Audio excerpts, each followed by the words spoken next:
they should look at and whether the fellas agree. And let's start with this guy and Shea essentially saying, let's stop talking about this guy. Carson Wentz can absolutely not be the Bears quarterback in 2021. This is a guy that ranked at the bottom of the league in sacks, in turnovers, in QBR, in yards, in basically every statistical category that matters when you are a quarterback. When they were good, the Philadelphia Eagles, the year they won the Super Bowl, Carson Wentz didn't play in the Super Bowl, but played behind when he was healthy, a strong offensive line, and had a very, very solid run game. Two areas the Bears lacked last year. Please do not go get Carson Wentz as your quarterback. The Philly experiment already didn't work with Nick Foles. Why go get the other guy in Philadelphia? It makes no sense. Yeah, it does make no sense if you think about it from that particular logic. So, Key, she is not hot on Carson Wentz. We can discuss Wentz, whether you agree or disagree. There's another guy that wore green for a good part of his career in Sam Darnold. Both of those guys could be available, but the question is, are either of those guys on a downward trajectory for whatever reason? Are they better than Trubisky or what the Bears have at the moment? You know, based on this past season for all three of these guys, it's a wash. Just based on last season. If I'm Ryan Pace and I'm Matt Nagy and I'm looking at this situation, I've got to get a guy that can help me win today. I can't go get a guy for the future. And I don't know, based on their offense and their style, offensive line is suspect, the running game is suspect. These quarterbacks need balance. And if you don't have that balance and you don't have the weapons around them, then they're not going to be successful. We've already seen it with our eyes on all three of them, right? We've seen what the Jets showed us with Sam Darnold. Different coach, obviously, whatever, different defense, but they still didn't have anything around Sam Darnold. And the only thing we could remember is there's an interception here. Oh, there's a drop ball there. Oh, there's another pick here. And then you look at Carson Wentz, same thing. He didn't have anything around him, offensive line-wise. The running game was stale. The receivers were suspect. I mean, it was just like, so do you want to take those guys and transfer them to Chicago, give up draft capital, pay certain salaries for certain guys, make a financial decision on the future of Sam Darnold, because you're going to have to give up a late one to probably get Sam. And let's say you don't give up a late one, you give up a two or whatever combination is going to be. You got to figure out what you're going to do with his fifth-year option, which becomes only fully guaranteed against injury. Mm-hmm. But do you want to take that chance for a guy that has some injuries in this league? So you're looking at all of those sort of things, opposed to just saying, I'd rather just stick with Mitch Trubisky and fix it. If you're supposed to be this hella offensive coordinator mind, fix the damn thing. What are you getting paid for? You get paid to fix players that you believe in. That's what you get paid to do. Do it. Fix it. Well, he inherited Trubisky, correct? But he was brought there to fix Trubisky from Fox, when Fox was the head coach and they went to the playoffs in their first year, but it was not the offense that led them to the playoffs. It was the defense at Khalil Mack and company. But this is a game of politics. You know how easily that can be moved, right? Like, well, I thought I could fix it, but man, those problems are way worse than what I thought. Here's what I will say about Carson Wentz. Here's what I say about Carson Wentz. Think about this for a second.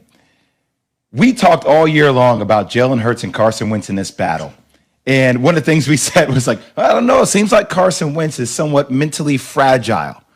So now the Bears want to bring somebody who we've been talking about being mentally fragile to a situation in which he got hurt and he watched his backup quarterback win a Super Bowl and then have a statue put outside of that stadium with Nick Foles and put him right back in that same scenario? I don't want that. I think everything you said makes sense. Here's a couple things to think about. And this is just, there's no way to argue this. Of the three quarterbacks that we mentioned, Sam Darnold, Carson Wentz, Mitchell Trubisky, by far, Trubisky had the best season. Now, you just have to let that marinate for a second. Yeah. For all the dumping we do on Mitch Trubisky and for all the dumping that people do in Chicago and Mitch Trubisky, in this scenario, he by far had the best season. He's the only guy that went to the playoffs. Yes, I get it, 8-8, all that. Here's the other problem, Key. And you helped me solve this, and this is something Jay touched upon in the first hour. If indeed it is a surprise that the general manager, Ryan Pace, and the head coach, Matt Nagy, have returned, obviously the pressure ratchets up even more. So if you've got to make discernible progress to keep your job beyond 2021, you have to make a major leap. You can't just be 8-8 again, scuffling, dying to get into the playoffs, and then being first-round fodder.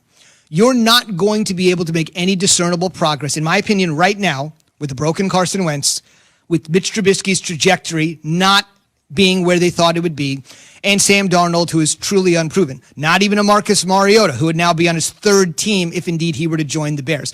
The problem that I think they have is they need to swing for the fences, because all of the quarterbacks that have been connected through Schefter or Graziano or all of our people, all of the people that have been connected to the Bears at the quarterback position aren't going to make them discernibly better. And if they're not discernibly better, other teams can rise, right? The Lions can get a little bit better. The Bengals can get a little bit better, because that's where they are. The Bears need to make a leap. And nobody that we have discussed at all that could join them in the quarterback room can allow them to make that leap. That's just my call. You're right, but here's what I would say. If I'm sitting in that room and I'm running this organization, my goals and priorities is to fix the offensive line first and foremost. From that standpoint, I can go and get me a running back. I can go steal me an Aaron Jones. I can go find me a guy in one of these. I can go get me a Cam Akers if I'm scouting the way that I need to be. Mm-hmm. And I'm not trying to justify top 3 picks by throwing the ball all over the lot. I'm not going to do that. I'm going to play defense, and I'm going to run the ball. And then I'm going to allow my quarterback to be efficient. I'm not getting caught up in Carson Wentz was the 2nd pick overall. We got to throw the ball 40 times. I just need a guy to make a few throws here and there. That's all. And I'm going to address the receiver position. And I know Allen Robinson is a free agent, but I'm going to have a conversation with him if I bring the right guy in. And that's how you're going to win. And you say, well, you're in a league with Aaron Rodgers. Yeah, I'm in a conference with in division with Aaron Rodgers. Twice a year? Yeah, twice a year. Okay, so what? I'm also with Kirk Cousins in Minnesota, in Detroit. So I just need somebody that's not going to screw it up. And I need, as an offensive coordinator and a front office guy, I need to calm the waters on what I'm doing from an offensive system. Now, stop making everything so damn complicated. Keep it simple. You don't need to be a guru to be successful. You don't need to be. Well, here's food for thought very quickly. If none of those guys are viable options, hypothetically, what if the scenario does not work out for Big Ben?